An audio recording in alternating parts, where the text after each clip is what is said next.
Hello, scholars. Paul Lake here with another physics problem solved. This is the channel where I solve the physics homework problems provided to me by my tutoring clients. See the video description for a way to contact me if you need a private tutor. My rates are reasonable and I'm pretty good at this. And in this video, in all my videos, I don't just solve the problem. I explain the concepts behind the problem as we go. So hopefully you'll find this very useful. If you do, please give it a thumbs up. Subscribe to my channel if you're a physics student or a teacher, and give it a like, all that sort of thing. And oh, by the way, if I do something wrong or if you have a question, leave it in the comments. I respond to all comments. So very cool. Anyway, let's get going on this problem. This is a momentum problem. Two blocks are going to collide and stick together. Here's the prerequisite information or knowledge you should have. You should be familiar with momentum and impulse and perfectly inelastic collisions. The collisions in general, but this is a perfectly inelastic collision. I will explain what that means in the video. And we're also going to be using energy, mechanical energy, specifically kinetic energy here. So, but I'm sure you've already studied that if you're studying momentum right now. So let's get to today's problem. We have two blocks of masses m travel at the same speed v, but in opposite directions on a frictionless surface. They collide and stick together. How much mechanical energy is lost to other forms of energy during the collision? So, what I would like you to do right now is pause this video and try to solve this yourself. Now, I'll give you a little hint. I got this from a multiple choice problem. So this problem is pretty easy if you know what you're doing. It doesn't require a lot of computation. In fact, you could probably do this in your head. I think it's designed to be done in your head or to be done very, very quickly. So now I'm not going to do it quickly. I'm going to go through it and explain it in detail. But anyway, pause the video now, give it a shot. All right, so this is what we're given. And what we're trying to find is mechanical energy loss. Now, I call that delta E. I use capital E for mechanical energy. And if we're losing it, that means we've changed the mechanical energy of our system. And let's solve this. Now, this involves a collision problem. And now what's happening is that, these two things are going to come together, right? They're going to come together, they're going to hit each other, and then they're going to stick together, okay? Now, when two objects collide but stick together, that's not just any old collision, that's called a perfectly inelastic collision. Now, what do we mean by perfectly inelastic? Well, perfectly inelastic means that we're losing the most energy. So if it's perfectly inelastic, you've lost the maximum amount of kinetic energy due to that collision. And so you might think, oh, perfectly, that means they just bent. No, that means they didn't lose any energy, right? No, that's not what perfectly means here. Perfectly means it's lost the most that it can. And also, now I'm going to start any collision problem. You start with this: P initial equals P final, and what that means is that the momentum of my system is conserved during a collision. Momentum in a collision, just before to just after the collision, momentum is always conserved.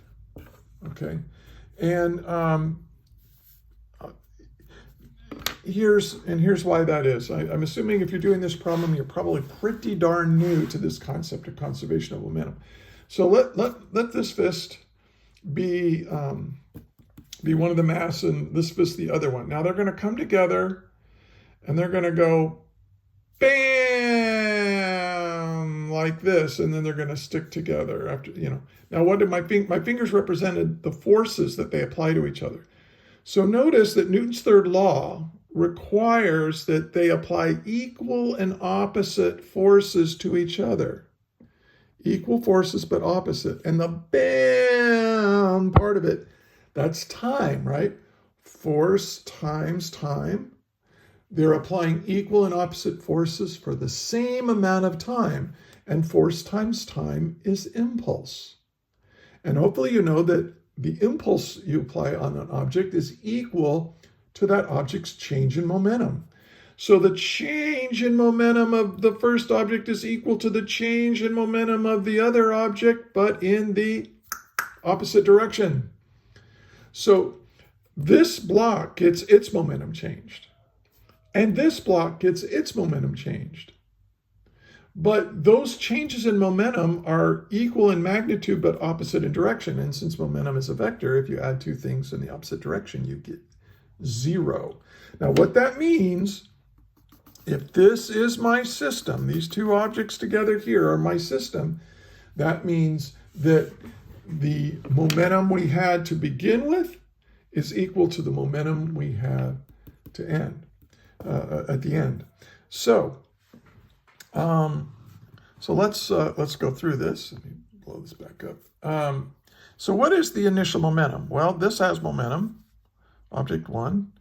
It has mass times its velocity. Now, this object has the same mass, but its velocity is in the negative direction, so I'll call that negative v. And, well, what does that mean? Oh, well, that means that, they've stuck together, so you have m plus m times their final velocity. Now, I went ahead and did this to be complete, right? Because here's what they said. They're sticking together. So they come together and they stick together. Now, so the total mass afterwards, they're now one object and they're holding on to each other. And so if they have a final velocity, it's the same final velocity. They're one thing now. But what is the mass of that one thing after the collision? The two masses added together. Okay, hopefully that's clear. But look at this. This is the same as mv minus mv. And in most countries, mv minus mv, that's equal to 0, which is equal to m plus m times v final. Now, m plus m is not 0. So the only way this could be 0 is if the final velocity is 0. So in other words, the final velocity is equal to 0. Now, we needed to know that because we want to know how much mechanical energy is lost. So let's do that. I really should have started with this idea. We're not dealing with gravitational potential energy. These are on the same level. We're not changing, height or anything. And there's no springs, there's no elastic material involved here. So the only kind of mechanical energy we have is, as I said at the beginning, is kinetic energy. So whenever you have a change, that's E final minus E initial, but this is equal to K final minus K initial. Okay, and what is K final? Well, if the final velocity of these guys after they collide is 0, then we have 0 kinetic energy at the end. So my final kinetic energy is 0. But I'm not trying to find the final kinetic energy. I'm trying to find the difference. I'm trying to find delta K or delta E. So minus, how much kinetic energy did I have to begin with? Well, this had kinetic energy, 1/2 mv squared. And this had kinetic energy, plus 1/2 m. Now, you could put the negative v in there if you wanted to, but remember, we're squaring it. So that negative gets eliminated, squared away. So I'm just going to leave it as v. And, well, so negative, this is 1/2 mv squared plus 1/2 mv squared. That's mv squared. And negative, so that's negative mv squared. And this, in fact, is my answer. Or you could say this, that the mechanical energy lost, and that's what that negative sign means. mechanical energy lost is equal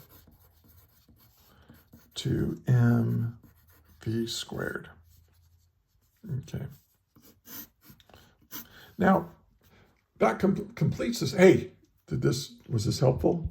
Give it a like. Come on, you can do it. Just go click and give it a like. It helps so much. You know, all those YouTubers we're always asking for likes. Well, because it tells the algorithm, hey, people like this, and then comment in it if you'd like to, just to say hi, and I will respond.